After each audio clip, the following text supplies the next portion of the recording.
জানিয়ে দিব এই মুহূর্তে আমাদের হাতে এসেছে বাংলাদেশের গুরুত্বপূর্ণ আপডেট সংবাদের শিরোনাম। শুরুতেই থাকছে ময়মনসিংহে হিন্দু যুবককে প্রকাশ্যে পিটিয়ে হত্যার তদন্ত চায় জামাত। ময়মনসিংহের ভালুকা উপজেলায় ধর্ম অবমাননার অভিযোগে এক হিন্দু যুবককে প্রকাশ্যে পিটিয়ে হত্যা এবং পরবর্তীতে মৃত লাশে আগুন দেওয়ার ঘটনার নিন্দা জানিয়েছে বাংলাদেশ জামায়াত ইসলামী। একই সঙ্গে এহেন ন্যাক্কারজনক ঘটনার সুষ্ঠু তদন্ত ও দোষীদের শাস্তির দাবি জানিয়েছে দলটি। এবারে জানিয়ে দিব ট্রাভেল পাস হাতে পেয়েছেন তারেক রহমান। আরও জানাবো শহীদ হাদির জানাজা ঘিরে ডিএমপির 7 নির্দেশনা। এদিকে জামায়াতের 2 দিনের নতুন কর্মসূচি ঘোষণা। আরও থাকছে ওসমান হাদির মৃত্যুতে ব্রিটিশ হাইকমিশনারের শোক।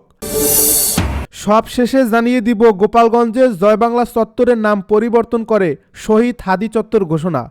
এতক্ষণ শুনছিলেন হাতে থাকা আপডেট সংবাদের শিরোনাম, এবারে বিস্তারিত। তবে তার আগে অনুরোধ রইল ভিডিওটিতে একটি লাইক এবং কমেন্ট করে জানিয়ে দিন ভিডিও সম্পর্কে আপনার মূল্যবান মতামত। আরও জানিয়ে দিন ভিডিওটি কোথা থেকে দেখছেন বা কোন জেলা থেকে দেখছেন। ময়মনসিংহে হিন্দু যুবককে প্রকাশ্যে পিটিয়ে হত্যার তদন্ত চায় জামাত। ময়মনসিংহের ভালুকা উপজেলায় ধর্ম অবমাননার অভিযোগে এক হিন্দু যুবককে পিটিয়ে হত্যা এবং পরবর্তীতে মৃত লাশে আগুন দেওয়ার ঘটনার নিন্দা জানিয়েছে বাংলাদেশ জামায়াত ইসলামী। একই সঙ্গে এহেন ন্যাক্কারজনক ঘটনার সুষ্ঠু তদন্ত ও দোষীদের শাস্তির দাবি জানিয়েছে দলটি। শুক্রবার এ সংক্রান্ত বিবৃতি দিয়েছেন জামায়াত ইসলামীর সেক্রেটারি জেনারেল সাবেক এমপি মিয়া গোলাম পরোয়ার। এতে বলা হয়, ময়মনসিংহের ভালুকা উপজেলায় ইসলাম ধর্ম অবমাননা এবং আল্লাহর সর্বশ্রেষ্ঠ ও সর্বশেষ নবী মানবতার বন্ধু হযরত মুহাম্মদকে নিয়ে কটূক্তি করার অভিযোগে দীপু চন্দ্র দাস নামে এক হিন্দু যুবককে পিটিয়ে হত্যা এবং পরবর্তীতে মৃত লাশে আগুন দেওয়ার ঘটনার নিন্দা জানাচ্ছি।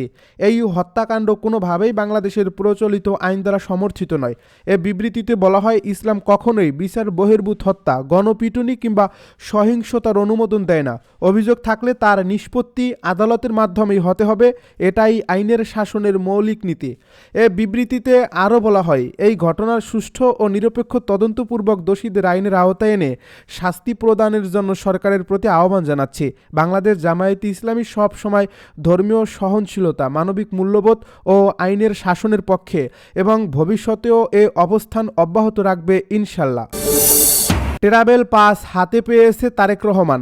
দেশে ফিরতে ট্রাভেল পাস হাতে পেয়েছেন বিএনপির ভারপ্রাপ্ত চেয়ারম্যান তারেক রহমান। পররাষ্ট্র মন্ত্রণালয়ের এক কর্মকর্তা শুক্রবার রাতে গণমাধ্যমকে বলেন, উনি কাল আবেদন করেছিলেন, আমার জানামতে হয়ে গেছে। বিএনপির ভারপ্রাপ্ত চেয়ারম্যান তারেক রহমান প্রায় 18 বছর লন্ডন থাকার পর আগামী 25 ডিসেম্বর দেশে ফিরবেন।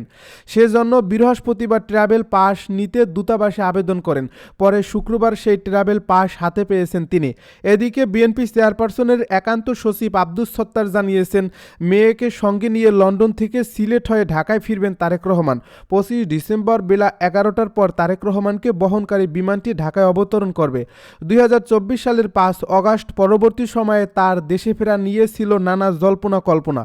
23 নভেম্বর তার মা এবং বিএনপি চেয়ারপারসন বেগম খালেদা জিয়া অসুস্থ হওয়ার পর দেশে ফেরার বিষয়টি একক সিদ্ধান্ত নয় বলেও বার্তা দেন তিনি। তবে 12 ডিসেম্বর বিএনপির পক্ষ থেকে আনুষ্ঠানিকভাবে জানানো হয়, আগামী 25 ডিসেম্বর দেশে ফিরছেন তারেক রহমান। এরই মধ্যে দলের ভারপ্রাপ্ত চেয়ারম্যানের দেশে ফেরাকে কেন্দ্র করে গঠন করা হয়েছে অভ্যর্থনা কমিটিও। ওই কমিটি বৈঠক করে বিমানবন্দর কর্তৃপক্ষের সঙ্গে। পরে জানানো হয়, বিমানবন্দর থেকে এভার কেয়ার হাসপাতালে যাবেন তারেক রহমান। সালাউদ্দিন আহমেদ আরও জানান, শৃঙ্খলা বজায় রাখার পাশাপাশি অভ্যর্থনার জায়গা নিয়েও চলছে যাচাই বাছাই। সমাবেশ প্রসঙ্গে জানতে চাইলে দলের সিনিয়র যুগ্ম মহাসচিব রুহুল কবির রিজভী বলেন, ঐতিহাসিক জনসমাগমের জন্য প্রস্তুতি চলছে। তার স্বদেশ প্রত্যাবর্তন ঘিরে কমিটির সদস্যরা নিরলসভাবে কাজ করছেন।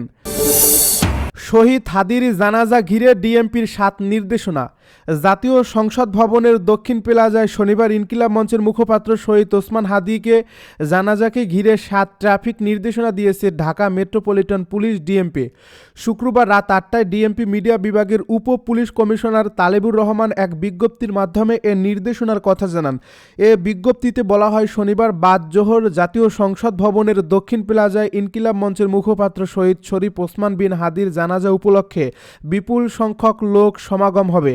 যার ফলে এ সময় মানিক মিয়া অ্যাভিনিউতে যানবাহন চলাচল সীমিত থাকবে। জানাজা অনুষ্ঠানের সুবিধার্থে খেজুরবাগান ক্রসিং থেকে মানিক মিয়া অ্যাভিনিউ পর্যন্ত যান চলাচল বন্ধ থাকবে। বর্ণিত সময়ে সুষ্ঠু ট্রাফিক ব্যবস্থাপনার স্বার্থে শনিবার নগরবাসীকে নিম্ন বর্ণিত ট্রাফিক নির্দেশনা অনুসরণের জন্য অনুরোধ করা হলো।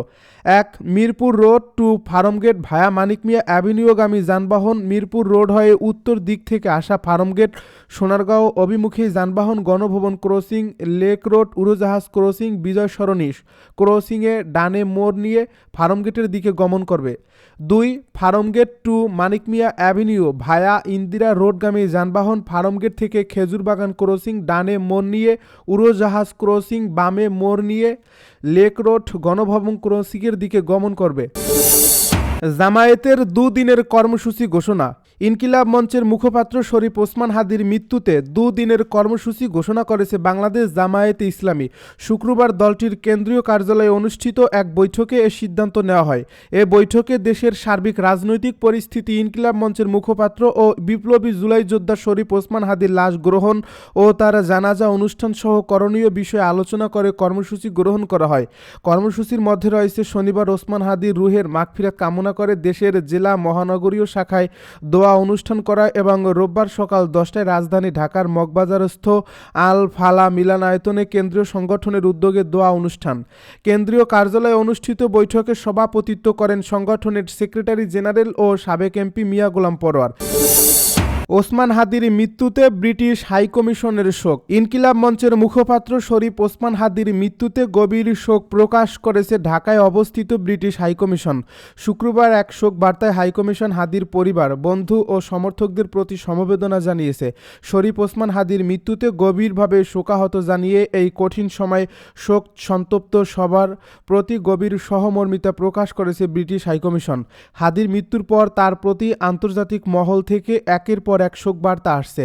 এই ঘটনায় দেশ জুড়ে ব্যাপক শোকের আবহ সৃষ্টি হয়েছে। গত 12 ডিসেম্বর গণসংযোগের জন্য রাজধানীর বিজয়নগর এলাকায় গেলে চলন্ত মোটরসাইকেল থেকে হাদিকে গুলি করা হয়। এই গুলিটি তার মাথায় লাগে। গুরুতর আহত অবস্থায় তাকে ঢাকা মেডিকেল কলেজ হাসপাতালে অস্ত্রোপচারের পর ঢাকার এভারকেয়ার হাসপাতালে ভর্তি করা হয়। পরে উন্নত চিকিৎসার জন্য এয়ার অ্যাম্বুলেন্সে করে তাকে সিঙ্গাপুরে নেওয়া হয়। সিঙ্গাপুরে বৃহস্পতিবার রাতে চিকিৎসাধীন অবস্থায় হাদি শেষ নিঃশ্বাস ত্যাগ করেন। আজ সন্ধ্যা 5:48 রাজধানীর হজরত শাহজালাল আন্তর্জাতিক বিমানবন্দরে হাদির মরদেহ বহনকারী বিমান বাংলাদেশ এয়ারলাইন্সের ফ্লাইট BG585 ফ্লাইটটি অবতরণ করে। এর আগে বাংলাদেশ সময় দুপুর 2:03 এই ফ্লাইটটি চাঙ্গি আন্তর্জাতিক বিমানবন্দর থেকে রওনা হয়। গোপালগঞ্জে জয়বাংলা চত্বরের নাম পরিবর্তন করে শহীদ হাদি চত্বর। ইনকিলাব মঞ্চের মুখপাত্র শরীফ ওসমান হাদির মৃত্যুতে গোপালগঞ্জ বিজ্ঞান ও প্রযুক্তি বিশ্ববিদ্যালয়ের জয়বাংলা চত্বরের নাম পরিবর্তন করে শহীদ হাদি চত্বর নাম রেখেছেন শিক্ষার্থীরা।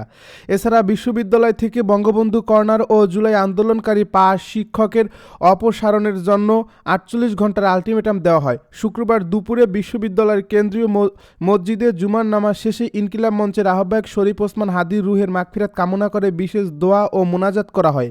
পরে সেখান থেকে একটি বিক্ষোভ মিছিল বের করেন শিক্ষার্থীরা। এই মিছিলটি ক্যাম্পাসের বিভিন্ন সড়ক প্রদক্ষিণ করে জয়বাংলা চত্বরে গিয়ে শেষ হয়। প্রতিবাদ সমাবেশ শেষে বিশ্ববিদ্যালয়ের জয়বাংলা চত্বরের নাম পরিবর্তন করে শহীদ হাদি চত্বর নাম ফলক টানিয়ে দেন শিক্ষার্থীরা। এখন থেকে জয়বাংলা চত্বরের নাম শহীদ হাদি চত্বরের নামে ডাকা হবে বলে তারা ঘোষণা দেন। পরে সেখানে আন্দোলনরত শিক্ষার্থীরা দোয়া ও মোনাজাত করেন।